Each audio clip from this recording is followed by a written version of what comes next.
Hello. बुद्धिमत्तेच्या पहिल्या वर्गामध्ये तुमचं खूप खूप स्वागत. आपल्याला भरपूर अभ्यास करायचा आहे, त्यामुळं अजिबात वेळ न घालवता लगेच सुरुवात करूया. आज आपण पाहणार आहोत वर्गीकरण. वर्गीकरण म्हणजे अगदी सोप्या भाषेत सांगायचं तर वेगवेगळं करणं. आता याचं अगदी सोपं उदाहरण पाहूया बरं का. शाळेत वर्ग असतात ना तुमच्या. आता इमॅजिन करा हां, एक दिवस तुम्ही शाळेत गेलात आणि पाहिलं की शाळेतले वर्गच गायब आहेत. एकच मोठाच्या मोठा हॉल आहे आणि 1ली ते 10वी सगळीच मुलं त्या हॉलमध्ये बसली आहेत. एक बाई आल्या आणि 5वीच्या अभ्यासक्रमातलं शिकवायला लागल्या. काय होईल बरं? 1लीतली मुलं रडू लागतील आणि 10वीतली मुलं हसू लागतील. कारण 1लीतल्या मुलांना काही कळणार नाही आणि 10वीतली मुलं म्हणतील हे काय सोपं शिकवत बसल्यात बाई. असं चालेल का? तर नाही चालणार. म्हणूनच शाळेत काय असतं? वर्गीकरण केलेलं असतं. 1ली, 2री, 3री, 4थी ते 10वी सगळी मुलं वेगवेगळी. मग आता हे कसं करायचं बरं? तर साधारणपणे एका वयोगटातली मुलं एका वर्गात. म्हणजेच काय? आपण एक साम्य किंवा कॉमन गोष्ट शोधतो आणि त्यानुसार वर्गीकरण करतो.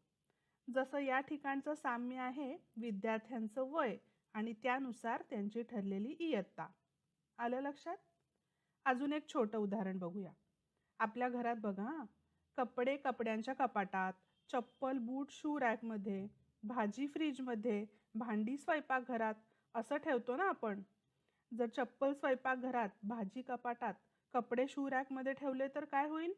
सोपं आहे. आई ओरडेल, मारेल, हो की नाही?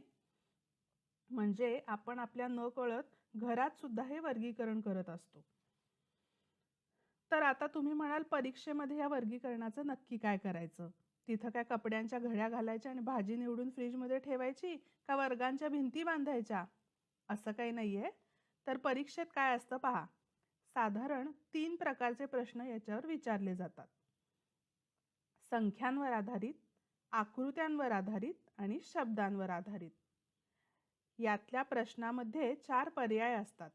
त्यातील 3 पर्यायांमध्ये एक साम्य असतं.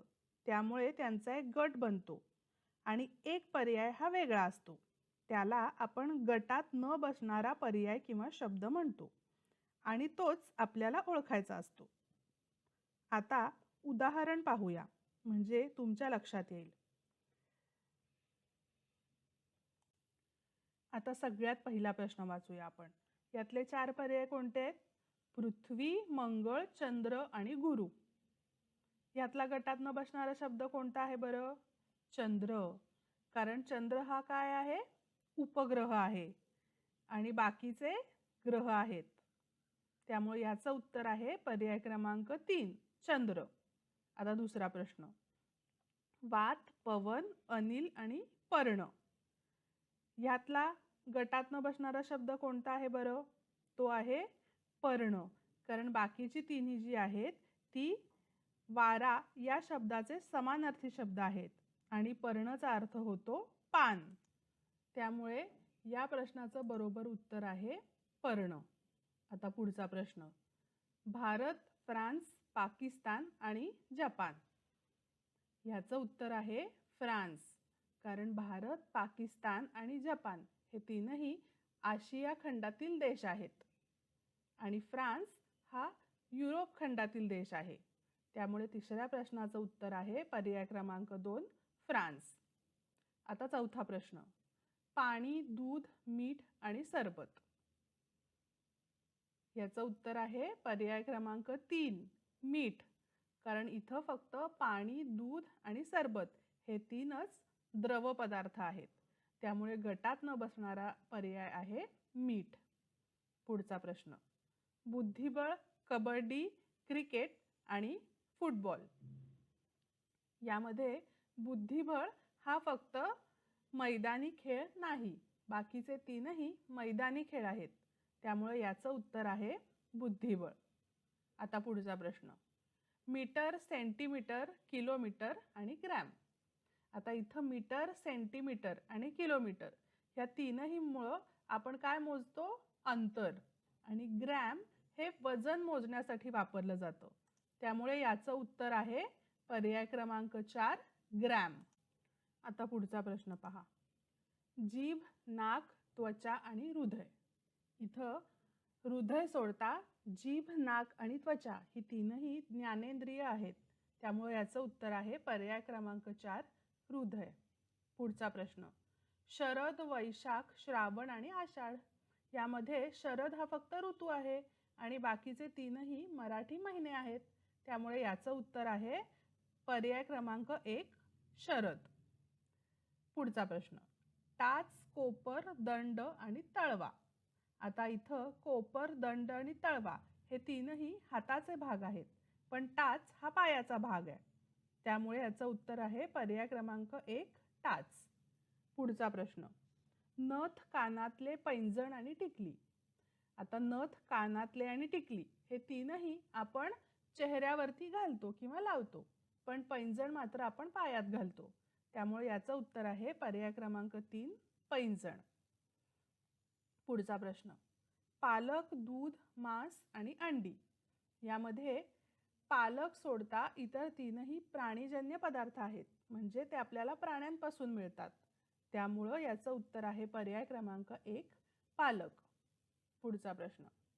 फेब्रुवारी, ऑगस्ट, जुलै, जानेवारी यामध्ये फेब्रुवारी महिना ह्याच्यात फक्त 28 किंवा लीप इयर असेल तर 29 दिवस असतात.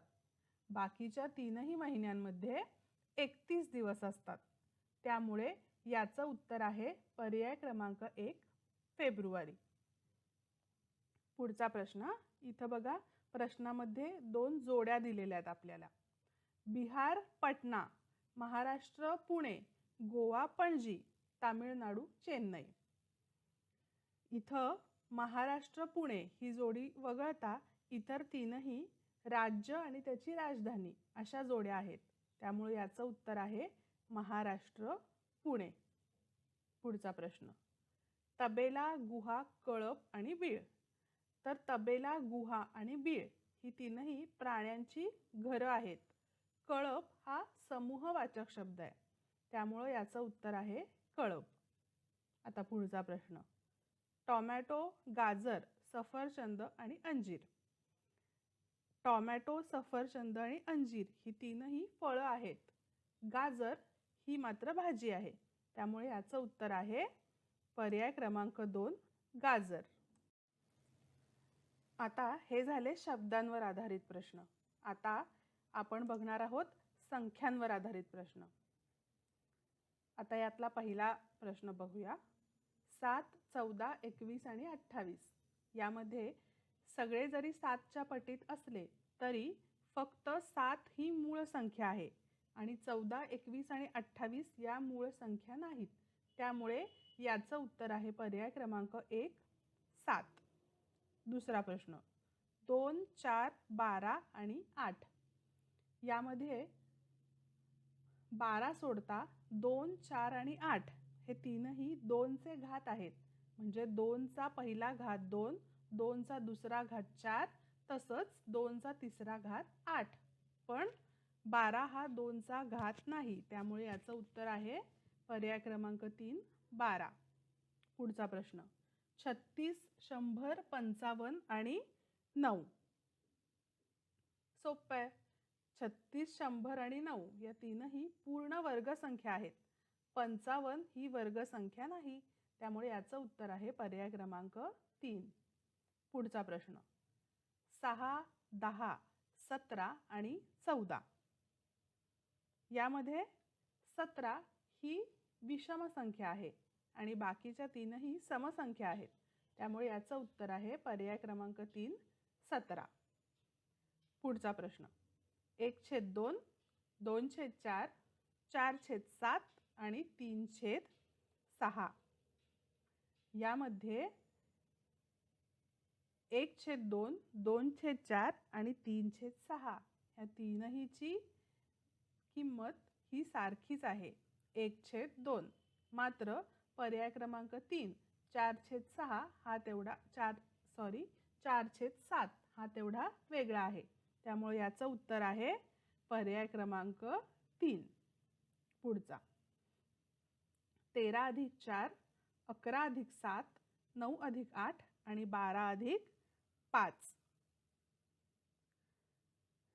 यामध्ये 11 अधिक 7 याची किंमत फक्त 18 येते, पण बाकीच्या सर्वांचं उत्तर हे 17 आहे.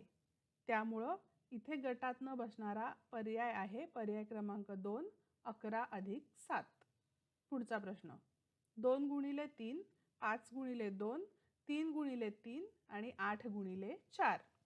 इथं फक्त 3 गुणिले 3 याचं उत्तर 9 आहे. बाकीच्यांची जी उत्तरं आहेत त्या समसंख्या आहेत. 3 दोन्ही 6, 5 दोन्ही 10 आणि 8 गुणिले 4 32, पण 3 गुणिले 3 मात्र 9. ती एकमेव विषम संख्या असल्यामुळं या प्रश्नाचं उत्तर आहे पर्याय क्रमांक 3. पुढचा प्रश्न, 1, 10, 100 आणि 1000. याचं उत्तर आहे पर्याय क्रमांक 1, कारण उरलेल्या तीनही संख्या 10च्या पटीत आहेत आणि 1 मात्र 10च्या पटीत नाही. आणि 1 गटात न बसणारा असण्यासाठी अजून एक कारण आहे बरं का. ते काय ते मला कमेंटमध्ये नक्की लिहून सांगा. पुढचा प्रश्न, 15, 30, 45 आणि 70. यामध्ये 70 सोडता बाकीच्या तीनही संख्या 15च्या पटीत आहेत. त्यामुळं याचं उत्तर आहे पर्याय क्रमांक 4, 70. पुढचा प्रश्न, 34, 52, 70 आणि 88. यामध्ये केवळ 88 यामधले जर 2 आकडे आपण मिळवले तर त्यांची बेरीज येते 16. बाकी सगळ्यांची बेरीज येते 7. त्यामुळे या प्रश्नाचं उत्तर आहे पर्याय क्रमांक 4, 88. 3 अधिक 4 7, 5 अधिक 2 7, 7 अधिक 0 7, पण 8 अधिक 8 मात्र होतात 16. त्यामुळे याचं उत्तर आहे पर्याय क्रमांक 4. आता पुढचा प्रश्न, 2000, 2016, 2022 आणि 2036. यामध्ये केवळ 2022 हे लीप वर्ष नाही, म्हणजेच त्याला 4ने निशेष भाग जात नाही. त्यामुळे याचं उत्तर आहे पर्याय क्रमांक 3. आता पुढे एक संख्यांचा समूह दिलाय बरं का. 2, 4, 6, 8, 3, 6, 9 आणि 12, 5, 10, 15 आणि 20, 4, 8, 10 आणि 16. यामध्ये प्रत्येक समूह पहिली जी संख्या आहे त्याच्या पटीत वाढत गेलाय.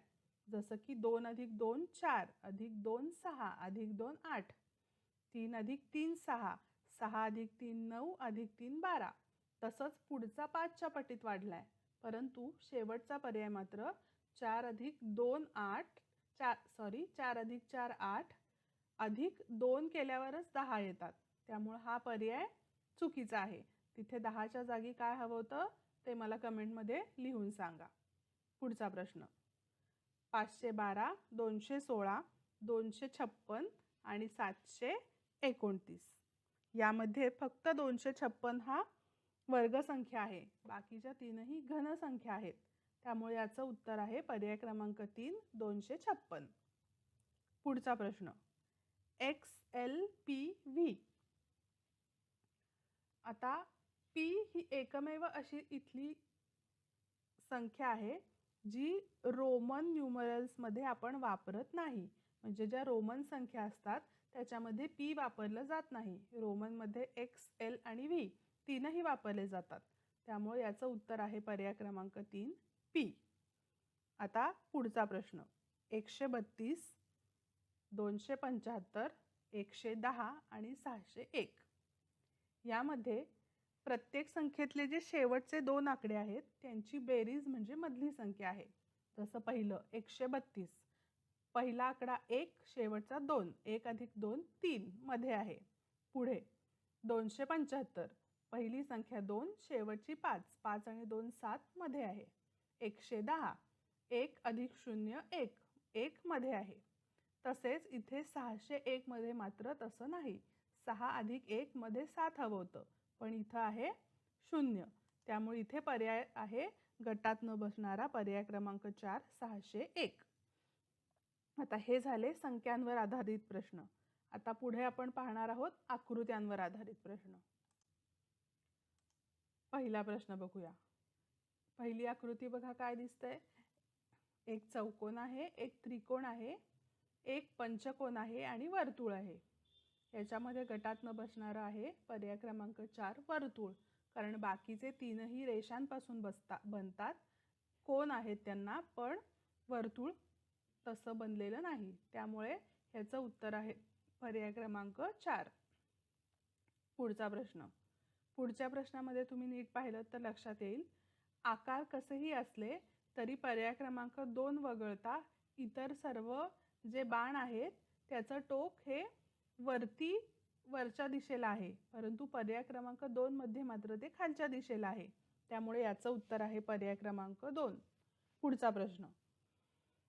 आता पुढच्या प्रश्नामध्ये तुम्ही पाहिलं तर काही बाण आहेत आणि त्याच्या पुढं एक चांदणी आहे.